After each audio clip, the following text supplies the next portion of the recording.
Hello and welcome back to season 6 of Franchising Brand Stories. I'm Harvey, host of Franchising Brand Stories. I'm Aaron and I'm Director of Business Development at MollyMaid. Fantastic. And welcome to Franchising Brand Stories. This is the show and I'm going to do it where we get under the hat of some of the top brands, franchising brands in the UK and in the world. And Franchising Brand Stories is brought to you by FranRec, specialist staff and executive recruiters to the UK franchise industry. So what do? We are a live show and we get to hear what's behind these fantastic brands, what's at the heart of these brands. And it's live. Well, it's live if it's about 5:15 on Tuesday, the 3rd of April. And we encourage you to get involved, because if you are someone that is looking to invest in a franchise business, then these shows are designed to help you understand a little bit more about these things. And we love it when you get involved, so please do if you are here. And even if you are watching this in the future, then pop a comment in, because we can see it in the future as well. So that would be great. Anyway, Aaron, welcome to Franchising Brand Stories. Thanks, Harvey. Nice to be here.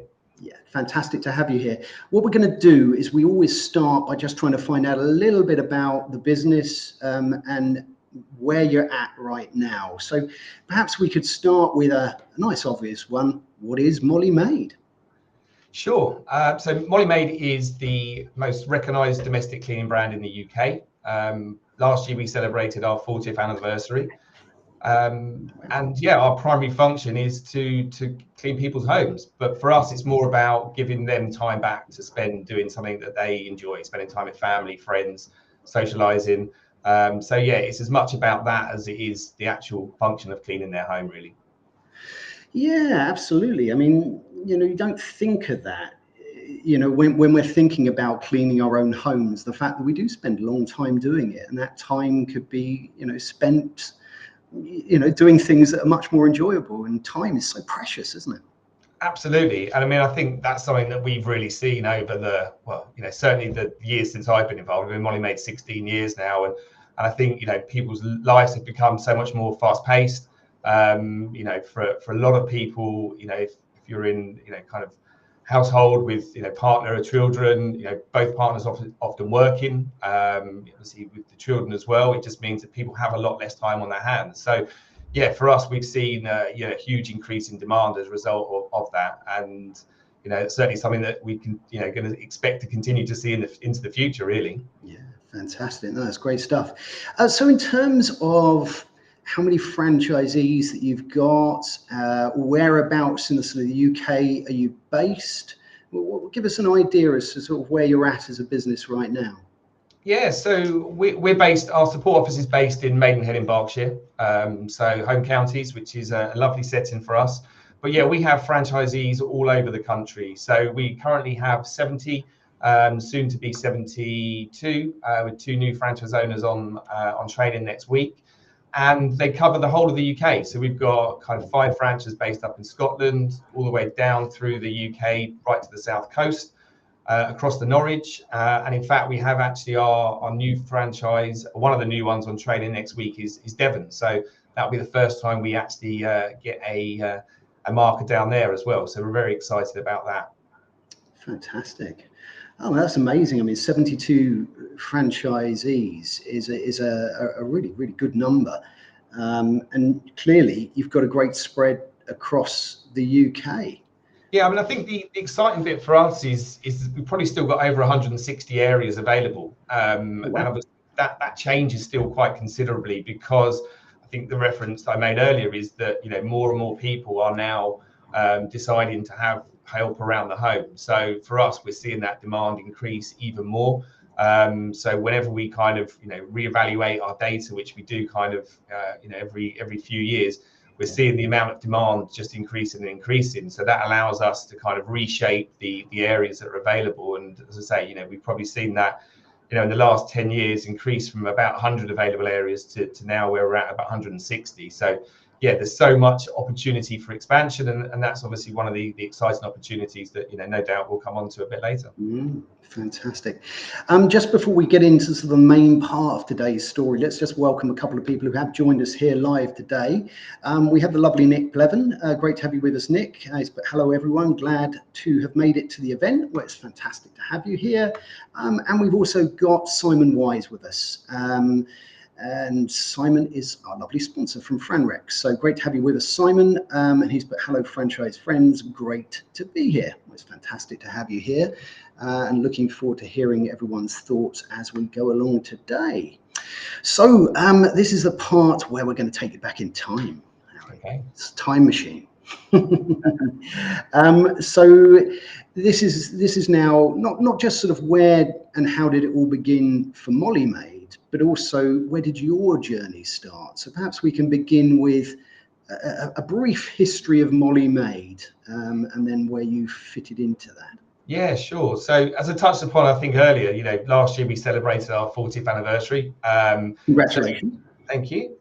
Obviously, I haven't been around that long, but yeah, MollyMaid started in the UK back in 1984. Prior to that, originally launched in Canada. It was actually a couple who originally had lived in America and saw the kind of well-heeled of Manhattan, that looking for that kind of cleaning service, but with very much a lack of kind of people there to facilitate it. So when they returned back to Canada, they saw the opportunity there. They saw a gap in the market where they felt that they could really develop and grow a brand that could provide that service professionally, because a lot of it had been done by individual cleaners, independent cleaners previously. So they went back, and that's really where kind of MollyMaid, the actual brand and the logo, was formed. Following on to that, Jim McKenzie, he was very much an entrepreneur. He was at a marketing background. And he saw again that there was this kind of gap in the market for you know, home brands and particularly home cleaning. So he kind of had a look through the Yellow Pages equivalent in Canada and come across MollyMaid and thought, I like the sound of that name, and approached Adrian and Chris Stringer and said, look, I'd be interested in kind of working with you, but eventually taking it on. So that's pretty much what he did. So with a couple of additional shareholders, he acquired the MollyMaid brand. And I think that's, for us, is really where we got our DNA from. You know, Jim is still very much involved today in MollyMaid International. We still kind of meet with him, you know, regularly to discuss how the brands are doing. But yeah, so it started in Canada, moved to the USA, let's say into the UK in 1984, where it was acquired by, again, another entrepreneur, a friend of Jim's.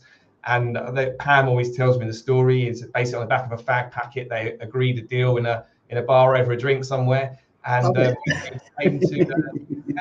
So yes, so Pam Bader, who many will know, she was Malcolm's partner, and he basically, with many other businesses, said to her, look, I've got a little business for you to kind of run, and that's kind of where it started in the UK. So yeah, Pam was our CEO for nearly 30 years before she retired about 5 years ago. She's still a non-board exec, and obviously she was the first female chairperson of the BFA, which is a nice accolade for her as well.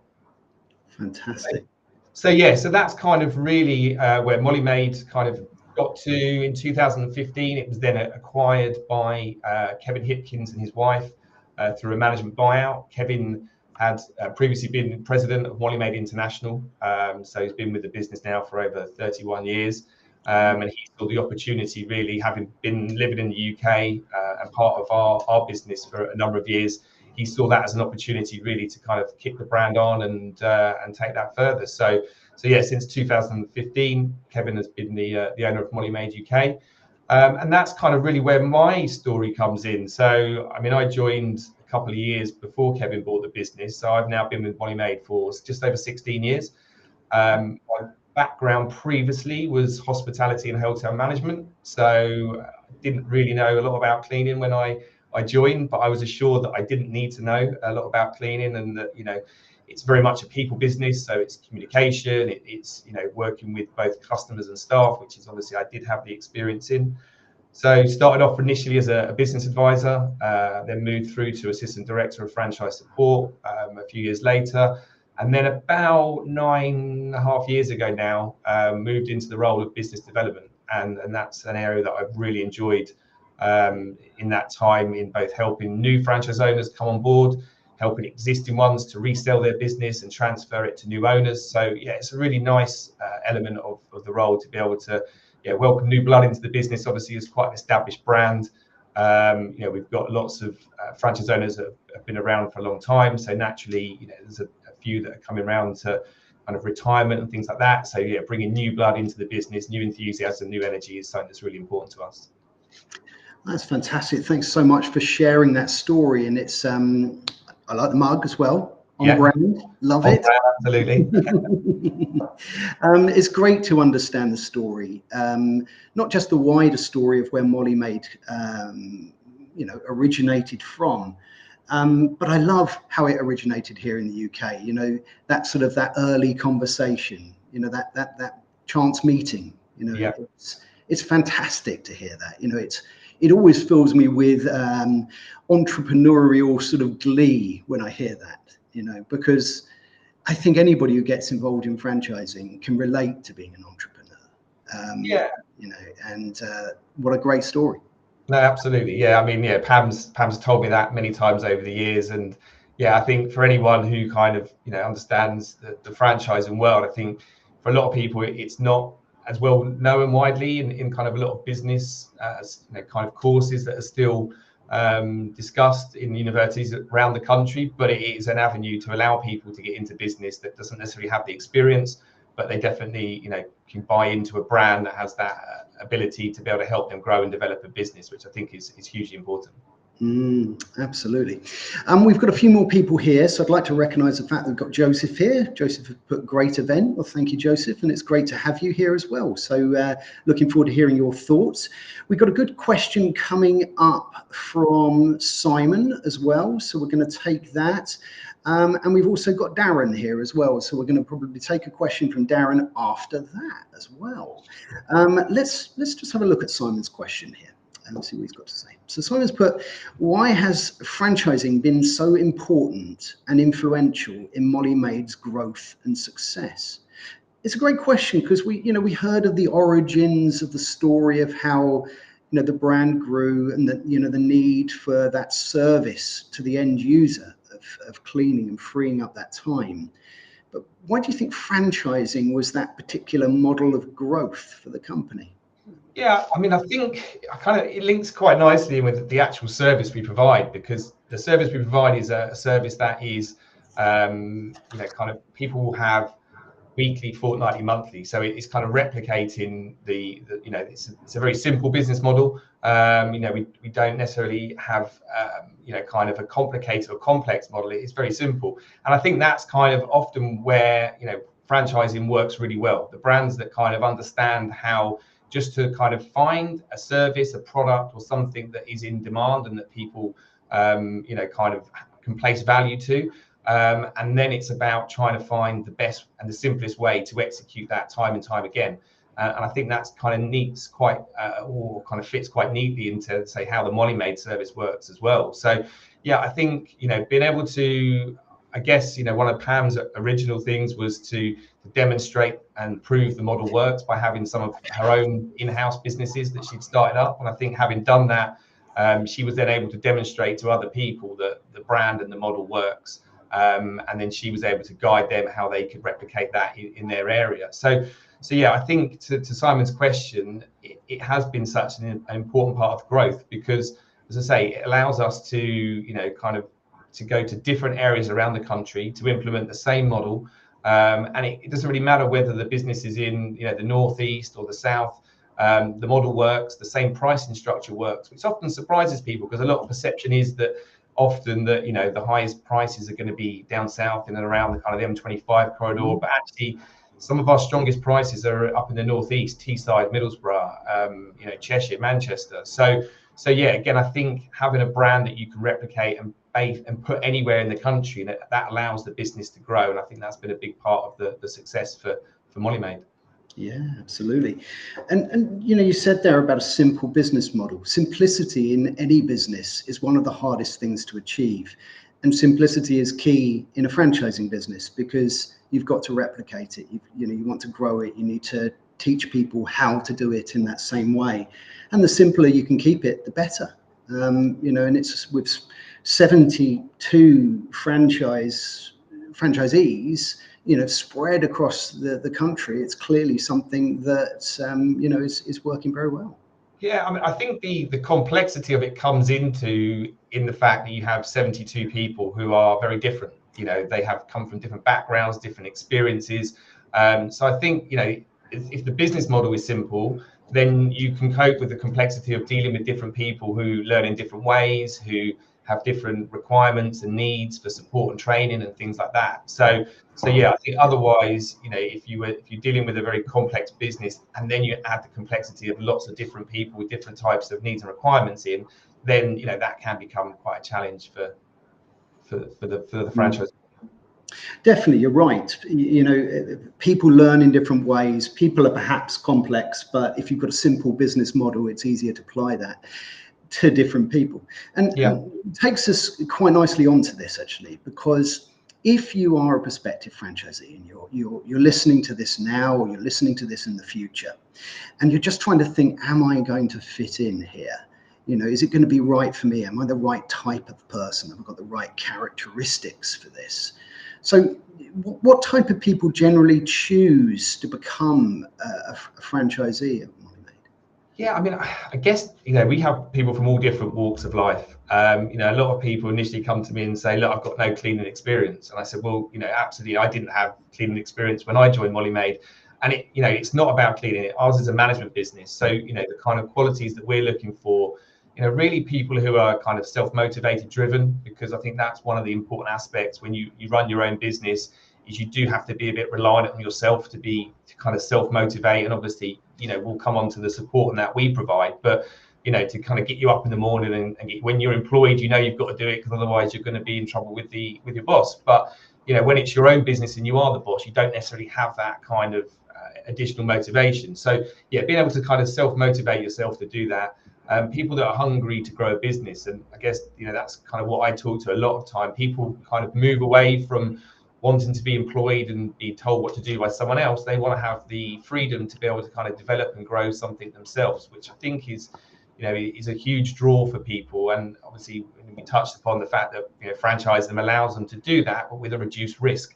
So yeah, kind of driven, hungry, good attitude. We want to work with people that want to be part of a franchise, a brand.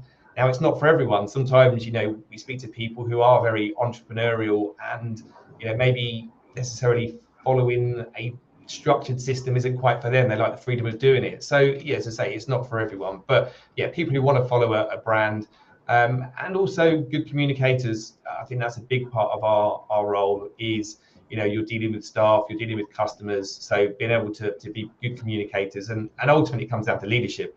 I mean, something that we always say, and it's a big mantra of Kevin's, our president, but he always says it's people that are successful, not businesses. And I think that's really true. Is you can have a great business, but if you haven't got the right person in charge, then it's not going to work. So yeah, we really put huge value in that. It's people that are successful and not businesses. I love that. I mean, I always start off with these conversations with very little written down, but there's always so many gems for people to get from these conversations. And if you're a prospective franchisee, and you hear that phrase, that phrase sort of encompasses the fact that people are at the heart of your business and that they're important. And whether that's the people that are going to become franchisees, or whether that's the people that are doing the fantastic job of cleaning and freeing up that time for those people, all of it is about people. All of the success comes from people. And I really, really love that expression. It's something that I think franchisors need to recognize in every business. Yeah, I mean, for us, obviously we don't sell a product, we sell a service, so really the product for us is our teams that are out there. As you say, they're the ones that are putting the graft in, day in, day out, whether, in the summer, in those hot weathers, doing, 3, 4, 5 cleans a day sometimes. So, we place, huge value on them as well, because as I say, they're the ones that deliver our service, and they're the ones that allow us to develop and grow successful businesses. So yeah, as you say, it's much about the franchisee as it is the staff that then deliver that in each of those businesses. Yeah, absolutely. And it's really good to understand that not criteria, but to understand what elements are important to you, self-motivation, being hungry, attitude, communication. These are things that people can have from all sorts of different walks of life. But these qualities, these values are really key to finding the right people, and getting that thing right. There's a couple of things that I was going to say. We've got a QR code up on the screen right now. If you're somebody who's interested in franchising, interested in MollyMaid, interested in these businesses, then check out the QR code right now, because it's going to take you to a survey that hopefully will understand what you might want out of franchising. I'm going to put up a quick question, actually. I'm going to put up a quick question here from Nick, because I think this is an interesting question while we're talking about people, because it's so relevant. Nick's put, do you provide assistance to franchisees to recruit their cleaning staff, or are they responsible for local recruitment, and how do you ensure consistency? I think this is really important, because you're a people business, aren't you? And your people are really important. Your franchisees are important, and the fantastic people that do that job are important. Is that, do you help them out with that part? Yeah, absolutely. I mean, one of the, I guess we're going to touch again on a bit later, but we have our mindset is all about growth and helping franchisees, support and help franchisees grow their business is one of our kind of key mantras within MollyMaid.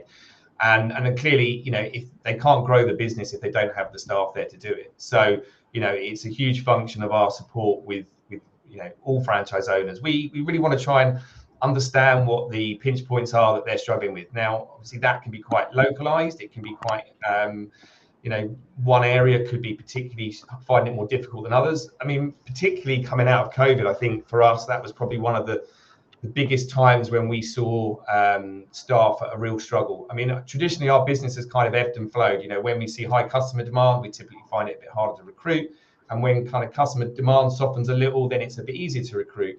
But yeah, coming out of COVID, we were in kind of, customer demand was just booming, and franchise owners were really struggling to be able to cope with it. I mean, for the first time ever, I think in our business, we had waiting lists of people just, queuing up to have not only an estimate done, but then also having the clean done. And I'm talking weeks, waiting weeks for that, which is kind of really strange, because cleaning is normally very instant gratification. You inquire, you get a quote, and then you have the clean done pretty quickly. So for people to wait was quite a change. But yeah, so I mean, our role as the franchisor, we switched all focus very quickly, and again, being quite a small kind of support team here, we can be very agile in how we react. So we switched all focus from customer acquisition to staff recruitment, whether that was through national recruitment campaigns that we heavily supported with investment as well, whether that was kind of local opportunities with social media or local groups and things like that. So yeah, we put a huge kind of plan together,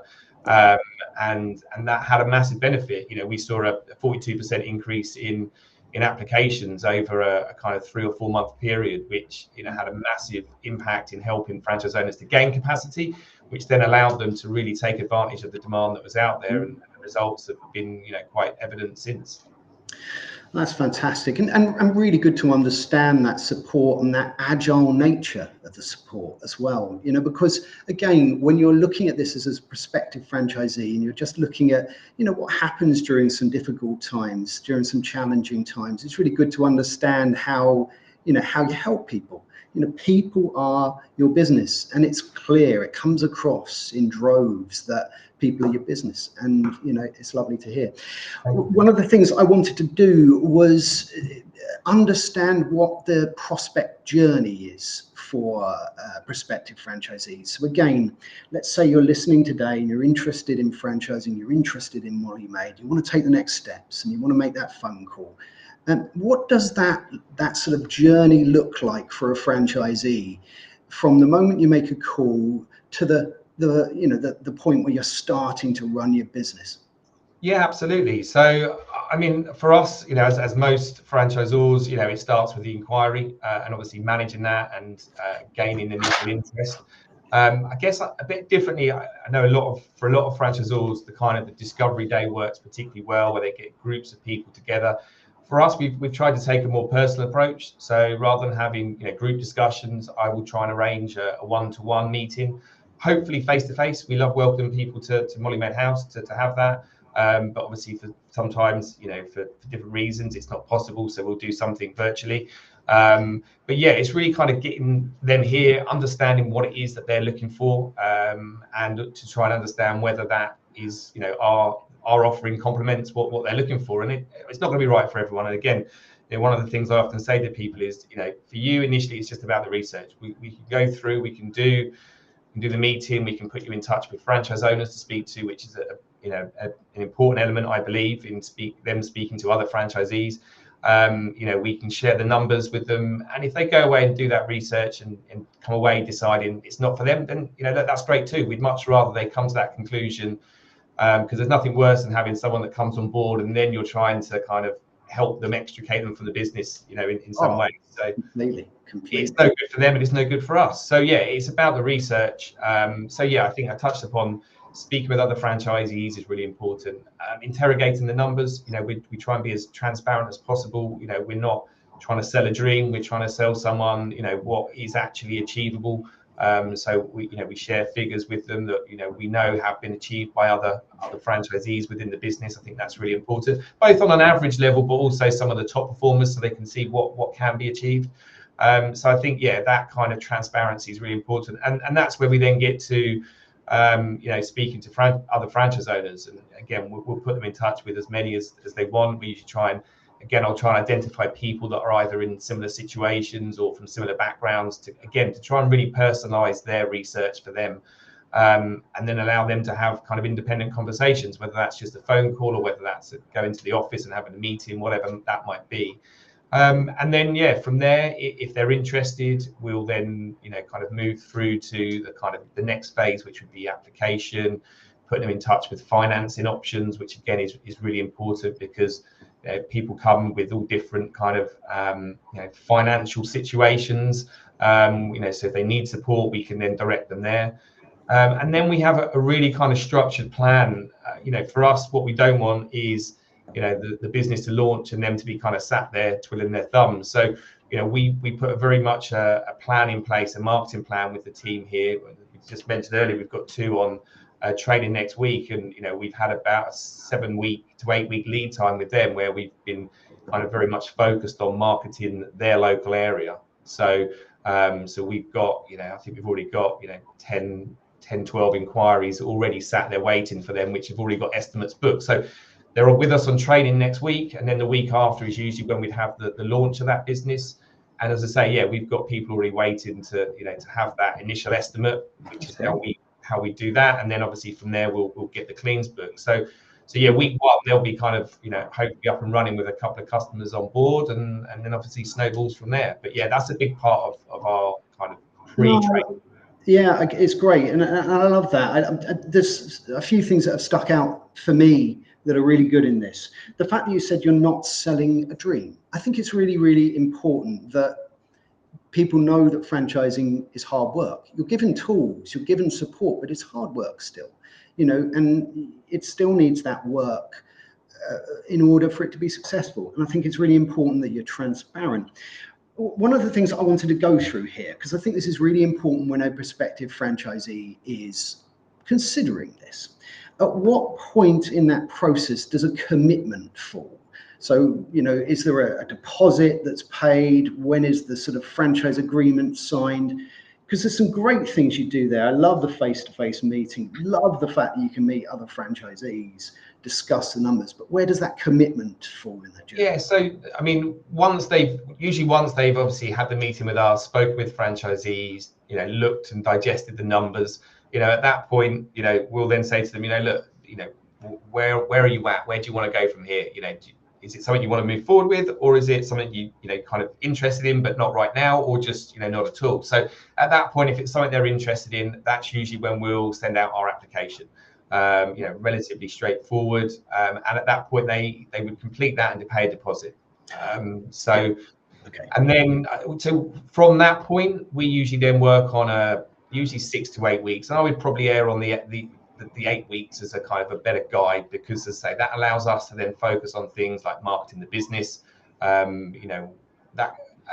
We also provide them with a checklist, because clearly there's going to be things that they're going to need to do to get themselves ready to be able to start the business. So we'll give them a full checklist from registering for a limited company to registering for VAT, registering to be an employer, all those kind of important bits that they probably wouldn't even know where to start, but that's where our experience and knowledge comes in. So we can really guide them through that step by step. And then, as I say, that kind of 6 to 8 week lead time then gives us time to help them with those setup actions, to secure funding if that's required.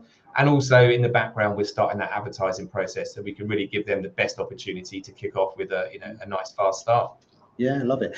Yeah, no, that's fantastic. It's great to sort of hear how that sort of plays out, because it's really important for people to understand where they're committing for. So I love that. And some great stuff that's happening beforehand, so that people can be comfortable, they're aligned. You said that, you understand them and they understand you. And, I think it's really important. I will quickly put up a comment here by Angie, because we're on this right now, so let's cover this one out. She's put, how long is that application process? I appreciate it can vary, but from the point you make that first email or phone call to the point that you are starting to run your business, where does that typically sit at? Yeah, I mean, I guess, a lot of it is guided by them, really. For us, again, it's not about kind of we're not there to sell to them. We're there to provide them with information. And if that information then ends up leading them to deciding that MollyMaid's the right opportunity, then fantastic. So, for us, we're really guided by them. Some people, we've had people that have kind of, within, 2 weeks of having discussions and speak with franchise owners, we've got the application in. Other times it can be, a couple of months. So yeah, that part really does depend on them. I think the bit that we would try and be quite insistent on is that once someone has decided, that we have that kind of 8 week lead time from once they've kind of almost put the application in to once we're then looking to get them on training and get them launched, because, to say, for all the reasons that we've discussed, that's a really important part of our process. Get it? No, absolutely. No, that's fantastic. If you have just joined us today, this is Franchising Brand Stories, and today we are hearing the story of MollyMaid with the lovely Aaron, and it's been a fascinating story so far. And Franchising Brand Stories is brought to you by FranRec, specialist staff and executive recruiters to the UK franchise industry. So we have had a look about what happens in the time leading up to becoming a franchisee. I think what we're going to do now is we're going to have a look at what a typical day looks like for a franchisee. I think it's really important, if you're a prospective franchisee listening to this, somebody who's interested in franchising, you've built that picture as to who you might want to be, or who's right for the business. You understand what that process is going to look like. But I think it's really important to understand what a day might look like, because are you going to enjoy it? I think that's something that should always be looked at in the business. So try and explain to us what a day might look like. Yeah, again, I think, that this is where kind of speaking with other franchise owners really helps, because obviously they're living and breathing that day in, day out. I mean, we also run our local business here, which is great because it gives us a real understanding of what's involved. And we also use that as an academy for new franchise owners. But I mean, a typical day will be kind of, checking the phone in the morning to check all the staff are in, which sometimes isn't the case, or that a customer might have decided they can't have the clean that day. So, I mean, I think our business is a very fast-paced business, and that's something that, it's not kind of sit back and watch it grow. It's something you have to work at. So you'll be checking your phone emails in the morning, probably getting into the office, kind of 8:30ish. When I say office, for a lot of our franchise owners, that could just be the room next door or the dining room table, because a lot of them run the business from home. So yeah, following on from that, they would then be checking any new customer inquiries that have come through. They'd be looking at the schedule for the day. So one of the ways in which we work is we provide bespoke in-home estimates for our customers. So we're going out and seeing potential customers' homes to really understand what their personal needs are, and then how we can tailor the service to fit that. So they may have some of those booked in for the day. They may be going out and doing some quality checks. Unlike lots of businesses, we don't have the luxury of kind of seeing our staff working in that environment. So sometimes for us, it is about having to go out and visit them within their cleans to see how they're getting on, and make sure we're delivering that high quality service for our customers. Afternoon time, maybe some more admin activities. I would say that the business kind of slows down in the afternoon, because a lot of the work, people want their homes cleaned kind of earlier in the day. They start to then come home, or children start coming home from school. It's not the ideal time either for us to be there, or for them to have us in their home. So, by kind of 3:30, 4 o'clock, things are kind of quieting down, which is then a good time to catch up on any admin and things like that. I mean, I think back to when I started 15 or 16 years ago, the business was very much centered around kind of evening estimates, which, obviously now with the way the world's changed, a lot of people work from home a lot of the time, but at least they can be at home sometime of the week. So I don't know any franchise owners now that do evening appointments. It's all done during the day. So yes, I guess that's kind of a typical day with the franchise owners. Throw some staff challenges in there as well, and you've probably got a good idea. Yes, absolutely. I think this is the thing, isn't it? When you're talking about what happens day to day, there's lots of challenges. Staff are always going to be one of those challenges, because staff are what makes your business successful. They are your business. Looking after them, making sure they're okay, looking after their welfare, making sure they're content in their job is really important. But we're human beings, so we have good and bad days. We're unwell. Things happen. So I think it's a good idea to go on to sort of the support side of things, and how you deal with some of those challenges. Perhaps staff, maybe some other challenges that your franchisees. What's your sort of support network look like in the business? Yeah, sure. As I say, you're absolutely right. I mean, for us, we don't necessarily view challenges or opportunities, right? And it's how you deal with them. And I think, going back to one of your earlier questions about kind of the qualities of our franchise owners. I mean, some of our best franchise owners, they're just great leaders, and you could put them in any business and they'd be successful because they're great leaders. And I think if you can forge that within your business, then that encourages your staff to be good operators within the business as well, and that's a big part of it. If you've got established teams and they're good at what they do, then it makes your life so much easier. So for us as a support team, it is very much about trying to kind of develop that. And some franchise owners that we've got maybe didn't come with those leadership qualities, so part of our role is to help them develop them, because again, we know that for businesses to succeed and grow, they need to have good teams in place. They need to be well organized. So again, we try and very much personalize that support. We have a very close working relationship with our franchisees to try and help identify what their particular needs are, and then we try and find ways to help that.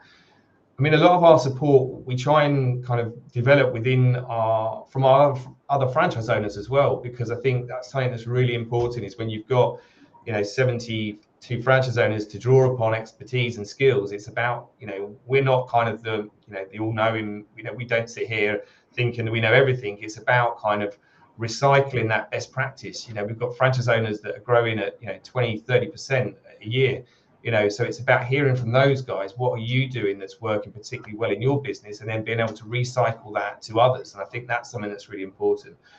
I mean, we have kind of 8 face-to-face meetings a year, which for us is kind of really important for our franchise owners to be able to do that. We want to be able to do that face-to-face. It's all well and good being able to share stuff remotely, but getting people together is massively important for us. So yeah, we have 2 sets of regional meetings in 3 locations, North, South and Scotland, in the spring and autumn.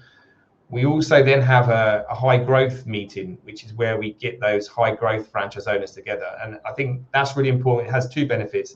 It gets those high growth franchise owners together and allows them to spend some time and kind of immerse themselves in those ones that are really doing the right things. But then I think the takeaways from that can be used to furnish the other franchise owners that maybe haven't been experiencing that growth for whatever reason.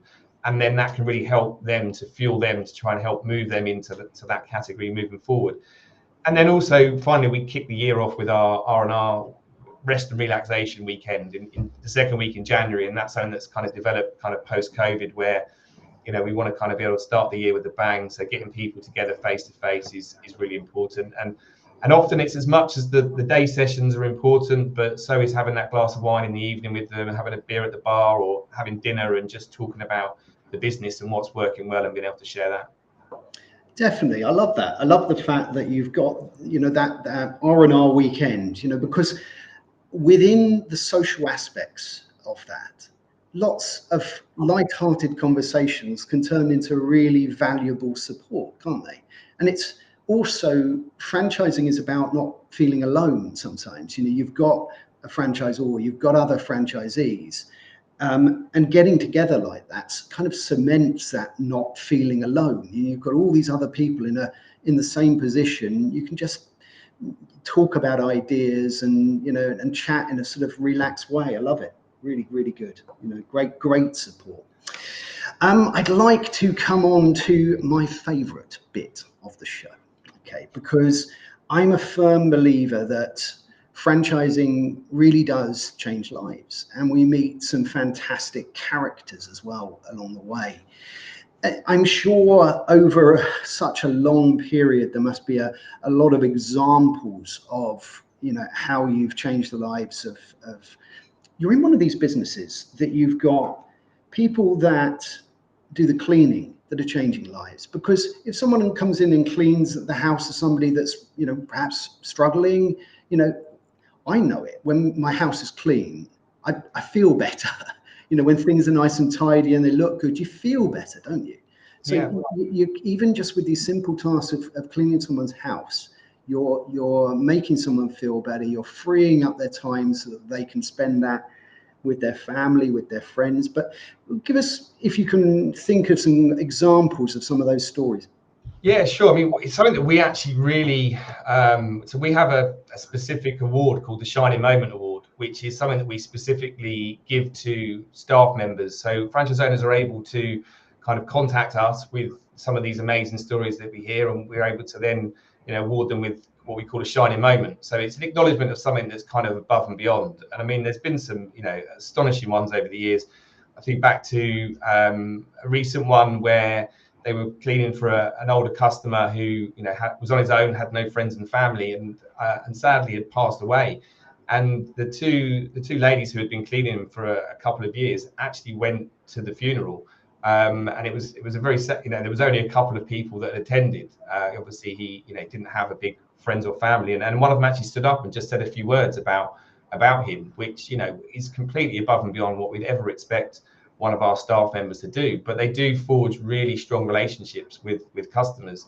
Another one where a customer, again, an elderly customer, had broken a leg and couldn't get out, but the team knew that every Friday they loved having fish and chips, and the husband wasn't able to do it. So they would stop at the fish and chip shop prior to the clean and drop off, or even not even necessarily if they were cleaning them that day, but just drop off fish and chips for the couple, sometimes even at their own cost.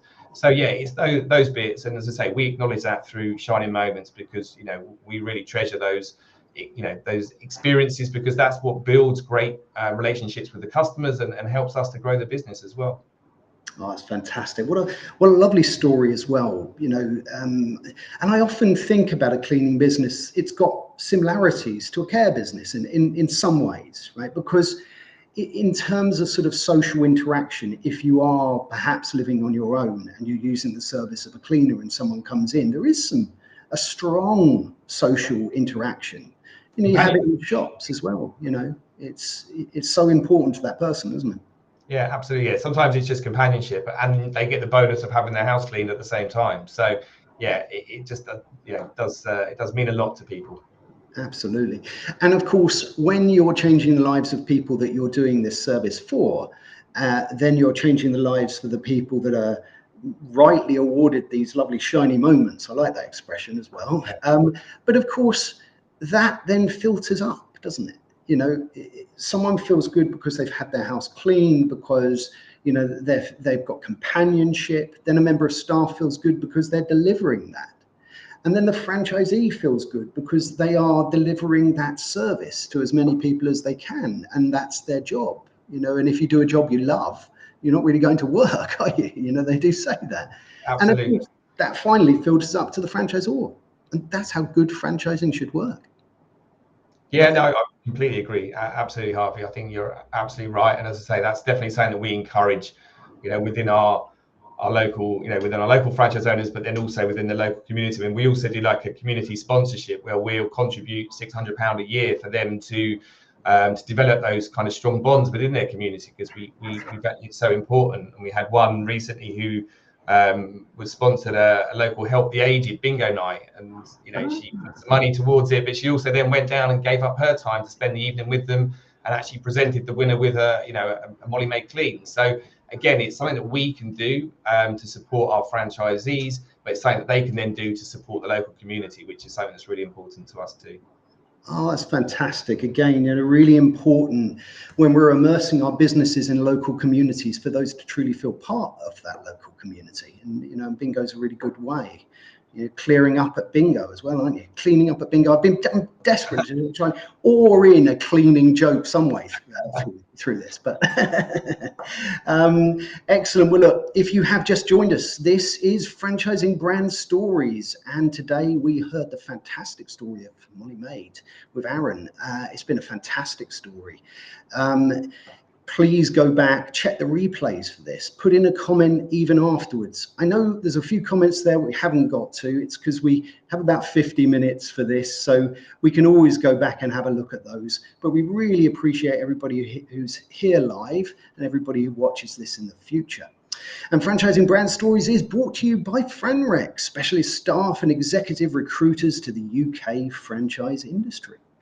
So we are coming to the final part of today's story, and this is where we're going to go forward in time. And this is the time for the Franchising Brand Stories exclusive. Okay, so you can tell us something about the future.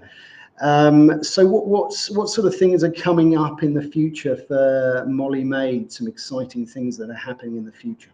Yeah, sure. I mean, I think for us, we're super excited about just helping franchisees to continue this wave of demand that we're experiencing. For us this year, it's about riding the wave to be able to help them take advantage of the huge demand that we're still experiencing. Obviously, we've had some this year from the outside world, we've had some challenges thrown at us. So we've really focused on helping franchise owners to mitigate the impact of things like national insurance changes and things like that, so they can still kind of really take advantage of the the demand without jeopardizing the profitability or the wages of their staff. We've also recently launched our own online shop. So for us, obviously, for years, it's been about the cleaning service. For probably the last 10, 12 years now, we've had our own range of environmentally friendly cleaning products, which we've used to clean customers' homes. But as the professional kind of cleaning company that we are, we saw an opportunity to be able to kind of promote that to, nationally. Obviously, we only have coverage so far in 70 areas, but be able to sell cleaning products to help people to kind of either who are existing customers to clean the home, in the time that we're not there, but also for those that don't have the service at the moment, to be able to kind of get the brand in front of them. So we've launched our own online shop to be able to do that. So people can go on and they can buy those products. So for us, it's as much about promoting the brand as it is about giving back to franchisees. So again, the whole premise of this isn't necessarily a profit-making exercise for us, but it allows us to be able to give more money back to franchise owners. So we've got a mechanism that's built within that allows them to earn more, so they can earn a share of the revenue that comes from that, and also we can reduce the cost of their cleaning products, which ultimately is going to end up putting more on their bottom line as well. So for that, is something that we're hugely excited about, and that coupled with helping take advantage of that demand that's still out there is an exciting time for MollyMaid. Fantastic. No, I love that, because you've always got to, as a franchisor, think of ways that you can help your franchisees with their profitability, but also in a way that's still ticking the boxes of helping the community, helping those people that are getting the service, and by adding that online shop, like you say, you're doing both of those things. So I love it. What a great thing to do. Well, we have come to the end of today's episode. So I would first of all like to thank everyone who's joined us here live, everyone who's going to watch this in the future. And particularly to you, Aaron, for sharing your story today. Thanks so much for being part of Franchising Brand Stories. You're very welcome. Thank you for having me. You're most welcome. And before we finally wrap things up today, we are just going to talk about what is happening both on our sister show, the Franchise Show, next week, and who is on Franchising Brand Stories. So on the Franchise Show, which will be next Tuesday, 8th of April, nearly said March, we will be talking about the franchise life cycle with the wonderful Robert Zapata and Red Boswell from the US of A. So please join us 5:15 GMT, 12:15 EST for that. And next Thursday on Franchising Brand Stories, we are going to be hearing what's under the hat of Home Instead with the lovely Ruth Brown. So please join us 5:15 p.m. GMT and 12:15 EST for that one as well. So until next time, my lovely friends, take very good care and cheerio.